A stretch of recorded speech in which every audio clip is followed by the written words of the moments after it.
Welcome to another video. आज का जो हमारा टॉपिक है वो हम कर रहे हैं एंटी एंजाइनल ड्रग्स, जिसमें हम करेंगे कैल्शियम चैनल ब्लॉकर्स, जो ये थर्ड ग्रुप है एज एंटी एंजाइनल ड्रग्स में। तो कैल्शियम चैनल ब्लॉकर्स का अगर हम बात करें तो इनका मैकेनिज्म ऑफ एक्शन कैसे है, ये क्या करते हैं, ये इनहिबिट करते हैं L type voltage gated calcium channels को।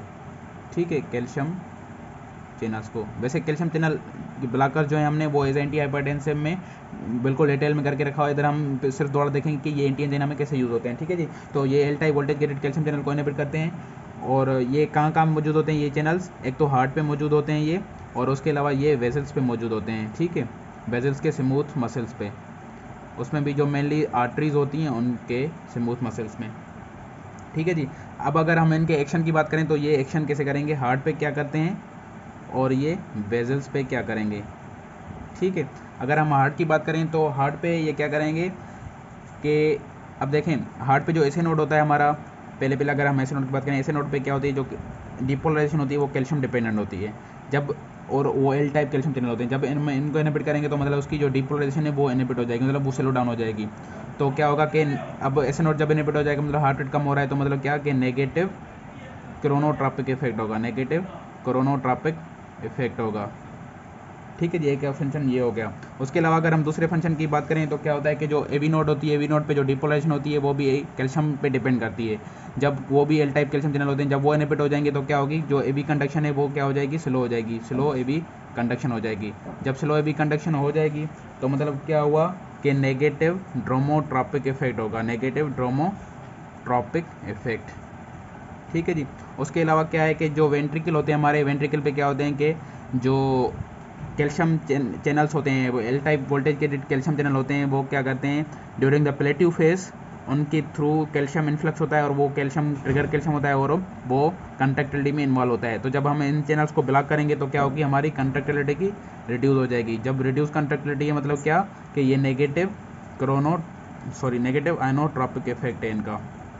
ठीक है, और उसके अलावा मतलब ये क्या, ये स्ट्रेंथ को कम कर रहे हैं। ठीक है, स्ट्रेंथ ऑफ कंट्रैक्शन। उसके अलावा इनका चौथा इफेक्ट ये होता है कि ये वेलोसिटी ऑफ कंट्रैक्शन को भी रिड्यूस करते हैं, वेलोसिटी ऑफ कंट्रैक्शन को भी रिड्यूस करते हैं, और उसको हम बोलते हैं नेगेटिव क्लाइनोट्रॉपिक इफेक्ट। ठीक है, अगर मैं इनको ऐसे कहूँ, थोड़ा इनको मैं कंट्रैक्शन को समझाऊँ, ये क्या है, ये टाइम फ्रेम है, और ये क्या है, ये स्ट्रेंथ है। ठीक है, अब अगर पहले जो है वो क्या कैसे काम कर रहा था, वो ये ऐसे काम कर रहा था, ये कंट्रैक्शन हुई, फिर ये स्लो डाउन हुआ, फिर ये दोबारा कंट्रैक्शन हुई ऐसे। अब अगर हम क्या देंगे, जब कैल्शियम चैनल ब्लॉकर्स देंगे तो क्या होगी, ये कंट्रैक्शन तो स्लो हो जाएगी और इसकी ड्यूरेशन भी क्या हो जाएगी, वेलोसिटी भी इंक्रीज़ हो जाएगी, मतलब कि वेलोसिटी भी डिक्रीज़ हो जाएगी, मतलब जल्दी जल्दी ये फास्ट नहीं होगी, टाइम फ्रेम ज़्यादा लेगा। ठीक है, तो ऐसे कंट्रैक्शन होगी। ठीक है, ये पीक थी तो ये पीक इधर अचीव हुई इसकी, तो मतलब क्या हुआ कि स्ट्रेंथ भी कम हो गई, और उसके अलावा क्या हुआ कि टाइम भी ज़्यादा ले लिया, मतलब वेलोसिटी कम हो गई।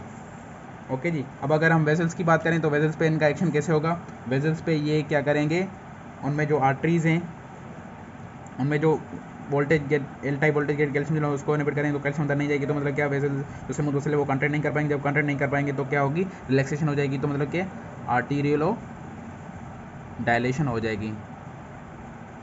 ठीक है, अब ये सारे फैक्टर्स क्या डिटरमाइन करते हैं, हमें पता है कि हार्ट रेट वगैरह कंट्रैक्टिलिटी क्या करती हैं, ये वर्कलोड पे कम वर्कलोड डिटरमाइन करती है। जब मतलब ये सारे कम हो जाएंगे तो क्या हो जाएगा कि वर्कलोड डिक्रीज़ हो जाएगा। ठीक है, जब वर्कलोड हार्ट का डिक्रीज़ हो जाएगा तो मतलब क्या हुआ कि ऑक्सीजन डिमांड क्या हो गई, डिक्रीज़ हो जाएगी, ऑक्सीजन डिमांड डिक्रीज़ हो गई। और इसके अलावा ये भी वर्कलोड डिक्रीज़ करवाती है, तो डिक्रीज़ ऑक्सीजन डिमांड कम हो जाएगी, और उसके अलावा हमारे जो इसके सिम्टम्स हैं वो इम्प्रूव हो जाएंगे। उसके अलावा ये कि इनका एक और भी मैकेनिज्म ऑफ एक्शन होता है कि जो हमारी कोरोनरी आर्टरीज होती हैं इनको ये डायलेट करवाती हैं, कोरोनरी आर्टरीज को ये क्या करते हैं, डायलेट कर सकते हैं, कोरोनरी आर्टरीज को ये डायलेट कर सकते हैं। तो जब कोरोनरी आर्टरी को डायलेट करेंगे तो ऑक्सीजन सप्लाई को भी ये इंक्रीज़ कर सकते हैं। उनमें भी जो डायहाइड्रोपेरेटिन ग्रुप होता है जिसमें नेफेडिपिन है, नेफेडिपिन वो यूज़ होती है इसमें कि वो कोरोनरी आर्टरी को डायलेट कर सकती है, तो उस वजह से ये इन ब्लड सप्लाई को इंक्रीज़ करेगी, और उस वजह से ये वेरिएंट एंजाइना में भी यूज़ होती है, जिसमें वेजोस्पर्म होती है ना, उसमें वेरिएंट एंजाइना में। ठीक है, ये था मैकेनिज्म ऑफ एक्शन इनका। अगर हमें इनका अब यूज़ की बात करें और इनकी क्लासेस की थोड़ी बात करें जो यूज़ होते हैं, तो अगर हम इनके यूज़ करें तो इनके मोस्टली 3 क्लास होते हैं, जिसमें वेरापेमिल है, डिल्टियाज़िम है, ठीक है, और उसमें लास्टली जो है डायहाइड्रोपेरिडीन वाला ग्रुप है जिसमें नेफेडिपिन हो गई, डिपिन वाली सारी ड्रग, एम्लोडिपिन हो गई, एम्लोडिपिन हो गई, ये ड्रग्स हैं, ठीक है जी। अब अगर वेरापेमिल की बात करें तो वेरापिल जो मेनली वर्क करता है वो सिर्फ हार्ट पे काम करता है, ठीक है, हार्ट पे इसका बहुत ज़्यादा काम होता है, मतलब ये कार्डियो सिलेक्टिव है, और वेजल्स पे इसकी प्लस एक मतलब थोड़ा काम है। डिल्टियाज़िम क्या है, वो हार्ट पे भी काम करता है, मतलब बट वेरापेमिल से कम, और उसके अलावा ये वेजल्स पे भी काम करता है, ठीक है, बट वेरापेमिल से ज़्यादा।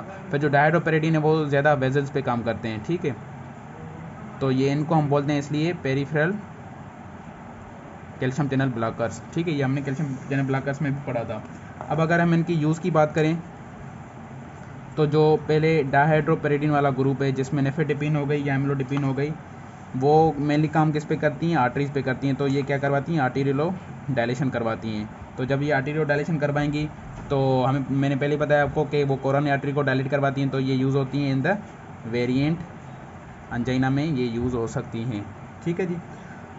क्योंकि वेरिएंट अंजाइना क्यों होती है, वेजोस्पर्म की वजह से होती है, तो उसको ये डायलेट करेगी तो ब्लड सप्लाई सही होगी।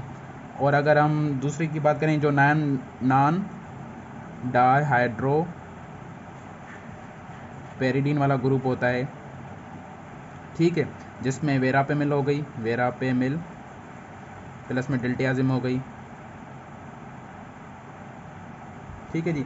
ये क्या कर अब इनके अगर बात करें तो जो वेरापेमिल होती है वो वेरापेमिल जो होती है वो कंट्राइंडिकेटेड होती है किस में, पेशेंट में जिसमें जो है पहले से ही डिप्रेस कार्डियक फंक्शन है या एवी कंडक्शन एबनॉर्मलिटीज़ हैं, एवी कंडक्शन एबनॉर्मलिटीज़ हैं अगर, या तो डिप्रेस कार्डियक फंक्शन है, उसमें क्या है कंट्राइंडिकेटेड। अब क्यों कंट्राइंडिकेटेड है, देखें एवी कंडक्शन पहले ही डिप्रेस है, तो जो वेरापेमिल है वो कार्डियो सिलेक्टिव है, वो मोस्टली एवी नोड पे जो है ना नेगेटिव ड्रोमोट्रॉपी इफेक्ट है, तो वो एवी ब्लॉक करवा सकती है। तो अगर पहले से ही पेशेंट को मतलब एवी कंडक्शन प्रॉब्लम है और एवी ब्लॉक वो करवा सकती है, तो वो पेशेंट जो है ना उसके लिए नुकसानकार हो सकता है। उसके अलावा जो डिल्टियाज़िम है, डिल्टियाज़िम जो है वो क्या करवा सकती है, वो भी रिलीव करवा सकती है वेजोस्पर्म ऑफ द कोरोनरी आर्टरी को, तो ये भी यूज़फुल हो सकती है इन द वेरिएंट अंजाइना में, ठीक है जी। अब अगर इन दोनों की बात करें वेरापेमिल एंड डिल्टियाज़िम, ये जो है दोनों कंट्राइंडिकेटेड होती हैं किसमें, in the patient with the heart failure.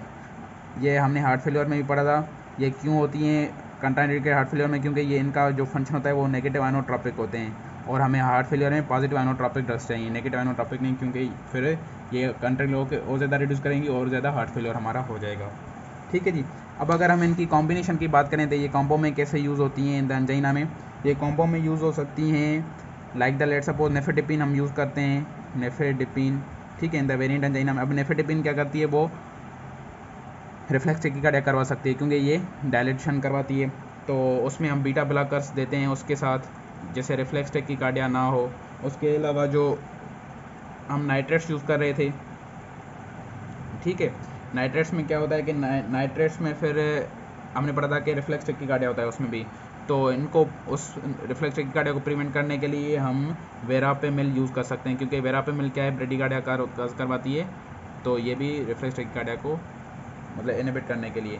तो ये था सारा जो है कैल्शियम चैनल ब्लॉकर्स। अब जो नेक्स्ट वीडियो है, नेक्स्ट वीडियो में हम करेंगे सोडियम चैनल ब्लॉकर्स कैसे यूज़ होते हैं अंजाइना में, और उसके अलावा उसमें हम करेंगे कि हम कॉम्बिनेशन में कैसे ड्रग्स देते हैं और उनका मतलब लॉगरिथम कैसे होता है कि कैसे कैसे हम ड्रग्स दें, उनकी मैनेजमेंट कैसे होती है अंजाइना की। तब तक के लिए अल्लाह हाफ़िज़।